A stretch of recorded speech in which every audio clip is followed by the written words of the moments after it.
Hello everyone, అందరికీ నమస్కారం. ఈ వీడియోలో నెలవారీ సరుకులు ఎలా తీసుకుంటే మనీ సేవ్ చేయొచ్చో చూద్దాం. మనం మంత్లీ తీసుకునే ఐటమ్స్ని ఎప్పుడైనా 3 పార్ట్స్గా చేసుకోవాలి.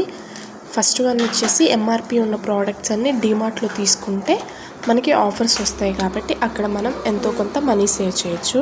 ఇప్పుడు నేను చూపించినవన్నీ లైక్ సోప్స్, డిటర్జెంట్స్ ఇవన్నీ అయితే నేను డీమార్ట్లో తీసుకుంటాను. సెకండ్ వచ్చేసి గ్రాసరీస్. ఇవి మనం వంటగదిలో వాడుకునేవన్నీ నేనైతే పచారీ కొట్టులోనే తీసుకుంటాను. మేము చిన్నప్పటి నుంచి తీసుకున్న దగ్గరే నేను తీసుకుంటాను. ప్రొవిజన్ షాప్స్కి వెళ్ళేటప్పుడు అయితే నేను లిస్ట్ ప్రిపేర్ చేసి వెళ్తాను. అలా లిస్ట్ ప్రిపేర్ చేసుకొని వెళ్తే నాకు ఏమేమి తీసుకోవాలో అవన్నీ నేను తీసుకొని వస్తాను. లిస్ట్ ప్రిపేర్ చేసుకోకుండా వెళ్ళి మర్చిపోయి మళ్ళీ తర్వాత వెళ్ళి తీసుకురావటం అంటే అది కొంచెం కష్టం కాబట్టి లిస్ట్ ప్రిపేర్ చేసుకుంటాను. ఏం తీసుకోవాలి ఏం తీసుకోకూడదు నాకు క్లారిటీ ఉంటుంది కాబట్టి.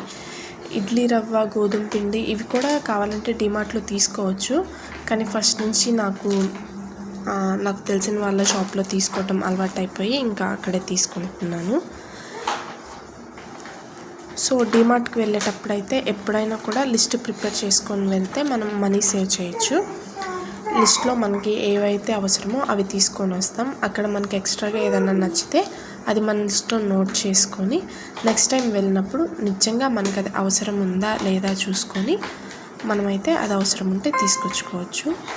థర్డ్ వన్ వచ్చేసి డ్రై ఫ్రూట్స్ ఎప్పుడైనా సరే డ్రై ఫ్రూట్ షాప్లో తీసుకోవటం బెటర్ అండి.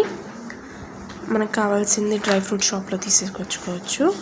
డీమార్ట్లో అయితే ఓన్లీ ఎంఆర్పి ఉన్న ప్రోడక్ట్స్ అయితే తీసుకోవటం కరెక్ట్ అని నా ఫీలింగ్. ఇంకో లాస్ట్లో టిప్ ఏంటంటే కిచెన్లో ఎప్పుడు ఒక పేపరు, పెన్ను మెయింటైన్ చేయాలి. అయిపోయిన గ్రోసరీస్ అన్నీ మనం అలా పేపర్ మీద నోట్ చేసుకుంటా ఉంటాం.